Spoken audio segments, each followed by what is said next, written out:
State-backed lotteries were built on a flawless illusion. Statistical impossibility. Everyone had believed the system was bulletproof. Driven by pure luck.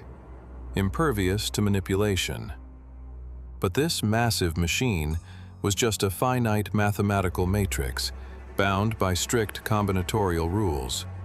The odds had a ceiling, and once you found that ceiling, the lottery wasn't a gamble anymore. It morphed into a precise financial derivative, a guaranteed arbitrage pool. Communist Romania, the 1960s, deep socio-economic misery. Stefan Mandel, an economist with medical training, tried to keep his family afloat on a state-mandated salary, 360 lei, about $10 a month. It wasn't enough to survive. He needed capital, fast, and a lot of it, just to pull his family out of that system. He refused the black market. He refused crime. His ticket out? The state's own invincible machine, the state lottery. Mandel didn't pick his lucky numbers and pray like the rest of them. He cracked the system. He realized state lotteries weren't pure luck. They were finite probability matrices. After months of research, he reached his conclusion. Math, applied correctly, could guarantee a fortune. He built an algorithm. He called it combinatorial condensation. There were no computers back then. Instead of burning years trying to buy every single combination, he aimed for the maximum guaranteed payout with minimum tickets. A standard 6 out of 49 system has about 14 million possibilities. Mandel condensed that down to a pool of just 15 numbers. Using a manual formula, he compressed 5,005 possibilities into a mere 569 tickets. The rule was simple. If the 6 winning numbers dropped into his 15-number pool, a second-place prize was an absolute certainty. It happened, but the system bled even more. His target was second place, but with a slight push from luck, he hit the jackpot. 72,783 lei, 18 years worth of salary, secured in a single draw. He paid off his ticket costs, pocketed $4,000 in pure profit, greased the right palms, and fled. First to Israel, then to Australia. Ground zero for his ultimate operation. But that heist in Romania? Just a warm-up. That early model carried a 99% risk of failure. In Australia, it mutated. That's where Mandel found the real glitch, the fatal loophole. He completely eradicated that 1% left to chance. He pivoted to a new, much more dangerous formula. Expected value. The formula is simple, a vulnerability created by the system itself. In math, we call it expected value. Think of it like a roulette table, 36 numbers on the board. If you bet on all of them, the house always takes more than it gives. You bleed cash. But that jackpot rolls over for weeks. It swells to such an absurd size that the cost of covering all 36 numbers becomes cheaper than the colossal payout waiting for you. You don't need to guess where the ball lands anymore. You don't pray to your lucky number. You just buy the entire board. Winning is no longer a probability. It's a mathematical mandate, taken by force. That invincible illusion of luck? Shattered. Right on the screen of a basic calculator. In Australia, the rules changed. The state realized Mandel had cornered the tickets. They shut the system down. But Mandel didn't stop. He expanded his crosshairs. Globally. He wasn't just a systems analyst anymore. He was a colossal fund manager. Buying millions of combinations required massive liquidity. Traditional banks weren't visionary enough to take a portfolio of lottery tickets as collateral. So, Mandel crowdsourced his institutional capital. He set up a shell company, Pacific Financial Resources. Beneath it, he parked the International Lotto Fund. He convinced over 2,500 ordinary investors to buy a 10-year life insurance policy. $4,000 a year in premiums, a flawless legal loophole. The collected premiums flowed straight into the operation's liquidity pool. Totally legal. Mandel now held a multi-million-dollar war chest. Months of analysis. His global scouting network finally found the system's weakest link. 1992, the United States, the Virginia State Lottery. Other states ran a 6 out of 54 matrix, yielding over 25 million combinations. Virginia? 6 out of 44, only 7.1 million possibilities. At $1 a ticket, the capital needed for absolute coverage was absurdly low. Mandel waited. Patiently. February 12, 1992.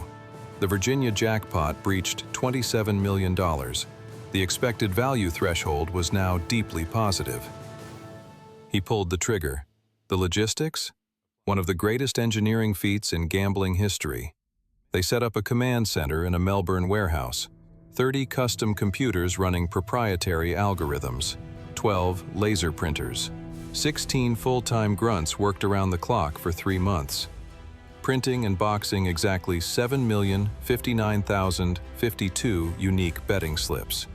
When the target jackpot triggered, this massive, multi-ton mountain of paper was loaded onto private cargo planes, dropped into the United States with a $60,000 freight bill.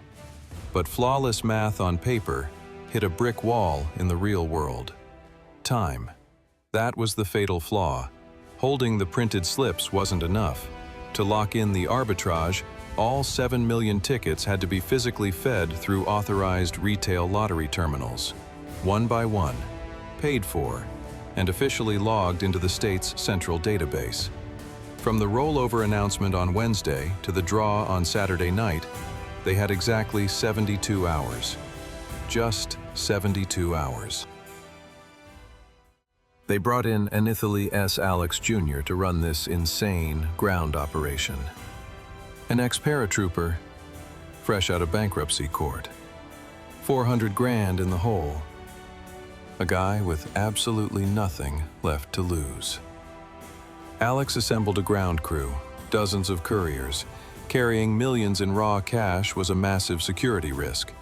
So they cut bulk buy deals with corporate grocery chains like Farm Fresh. Payments were wired directly from corporate headquarters. Pre-funded cashier's checks. Everything was locked and loaded. Couriers dumped tons of tickets at the supermarkets. Then, the system choked. Retail lottery terminals weren't built for this kind of volume. Supermarket clerks stared in absolute horror at millions of paper slips stacked in front of them. Machines ran 24/7, but they hit their physical limits. The processing speed tanked. When the buying window slammed shut on Saturday night, all hell broke loose.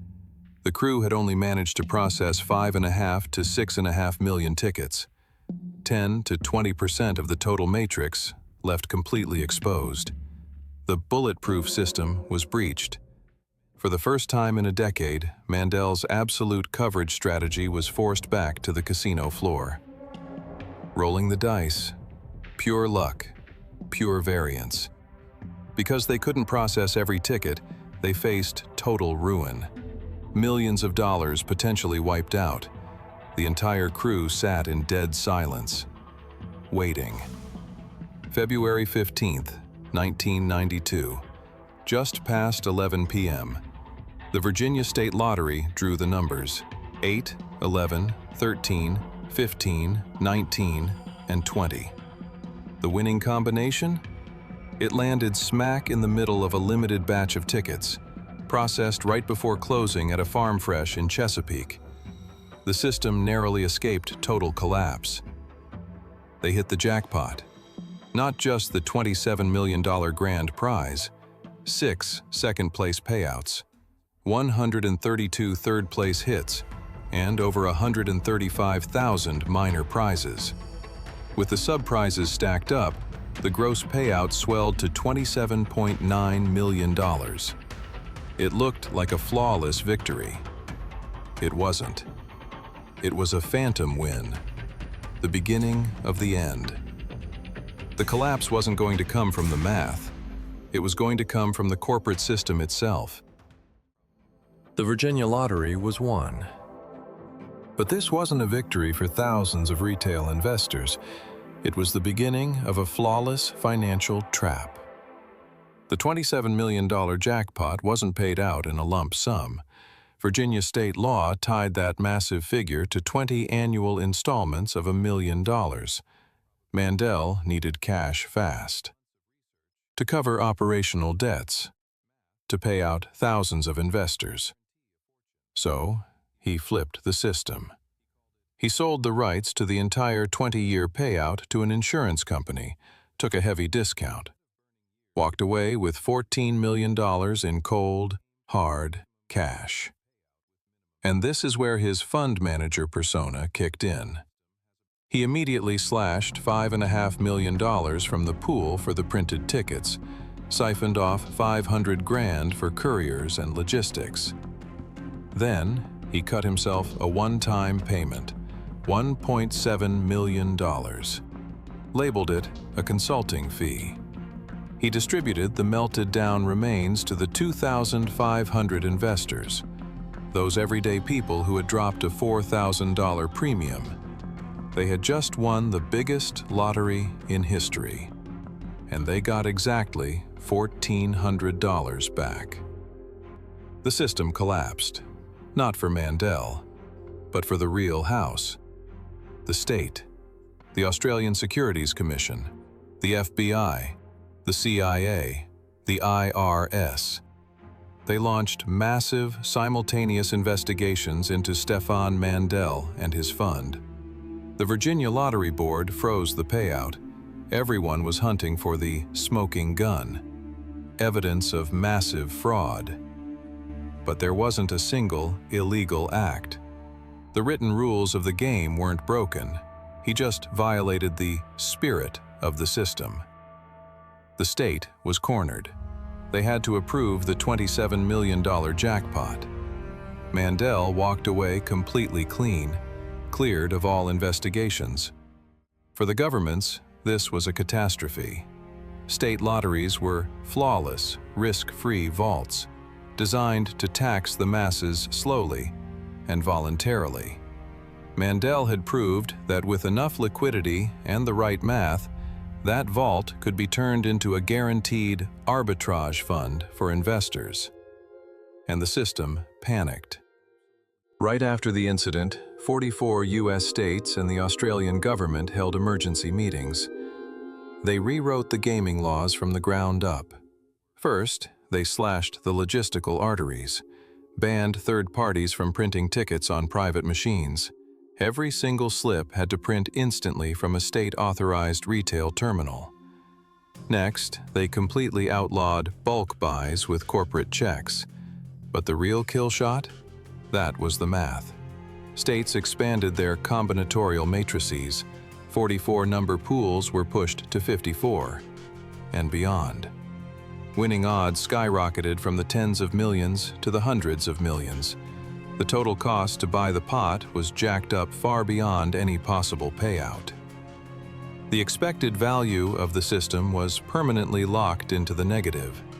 In the following years, Stefan Mandel failed in other complex financial ventures. He officially declared bankruptcy. Today, he lives off the grid in Vanuatu, an island nation in the South Pacific. But the legacy he left behind wasn't just a man beating the system. He shredded the flawless illusion governments had built under the guise of luck. Institutions plugged the loopholes, rewrote the rules, papered over the cracks. Today, lottery matrices stand like an impenetrable fortress. The game board is rigged again, designed solely for the house to win. And the masses? They keep paying for a mathematical certainty they can never beat, calling it luck. Luck is an illusion engineered for those meant to lose.